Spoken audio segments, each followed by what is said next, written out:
Are you an outdoor portrait photographer? Are you trying to use lights? Are your light stands falling over?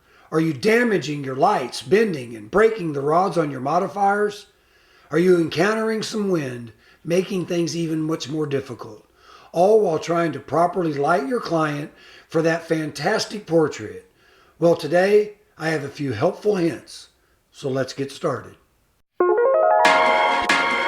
Let's go!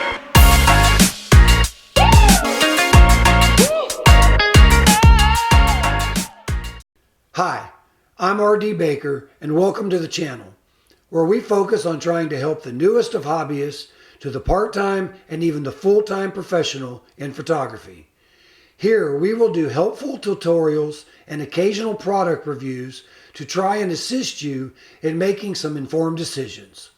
So please remember to like and subscribe and click that bell to get those notifications when more videos become available. Now, some portrait photographers, much like myself, enjoy taking their photography outdoors on location and using some off-camera flash. In fact, as a truck driver myself, that's my only choice when photographing portraits. I currently don't operate out of a studio, but we all take some big risks when going outdoors, especially if the wind's blowing. This causes some potential damage to both our lights and our modifiers, and in some cases, even our stands.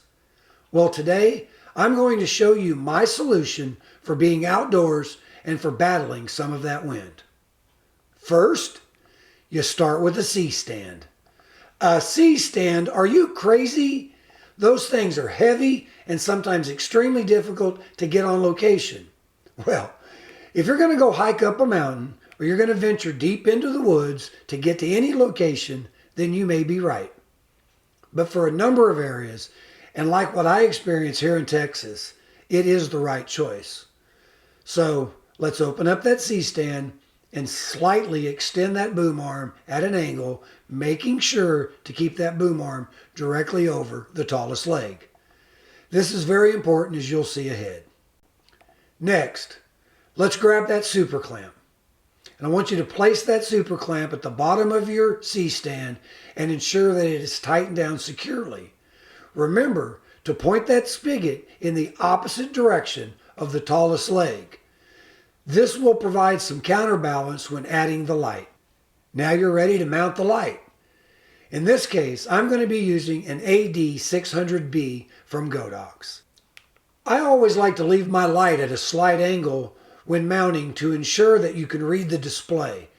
It's important to tighten down this light securely. Now you can grab your extension head, and here I am going to be using a Godox h600b extension head. Now, I recommend using extension heads on all of your heavier lights whenever possible. Extension heads are an additional cost with most lights, but it's much cheaper to replace the extension heads than to replace the entire light.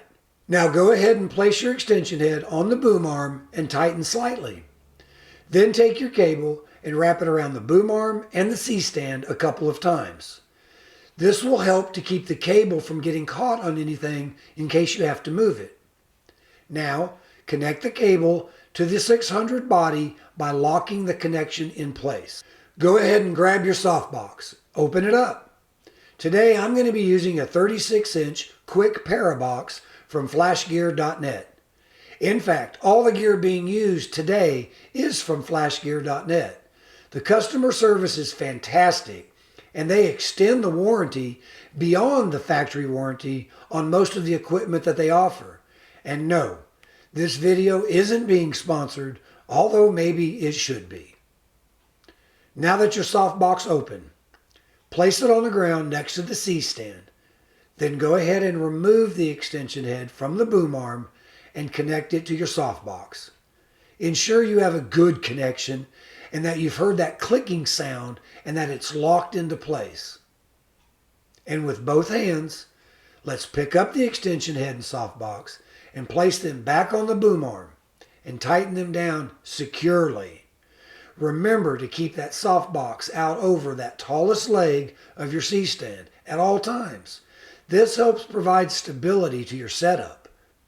You will still be able to adjust your angles, raise and lower the light as needed.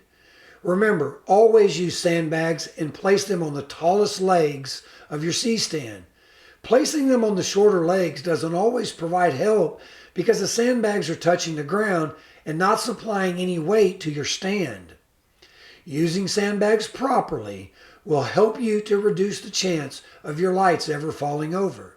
However, nothing you do guarantees that your stand will never fall over short of having a helper to hold your stand, or what some people like to call that voice-activated light stand. But over the past few years, I've been using this setup and I have had no damage to any of my equipment, even in those moderate winds. I would like to take a moment to thank Rob for Films and Secondhand Mouse Productions for assisting me in the making and filming of this video. Be sure to check out their channels, and I will attempt to put a card somewhere on this screen for you to click on. Thanks again for tuning into the channel, and I hope that you have found this information helpful. Please remember to leave your questions and your comments below, and don't forget to click that subscribe button and give this video a thumbs up if you found it helpful. Once again, thanks for tuning in, and we'll see you in the next video.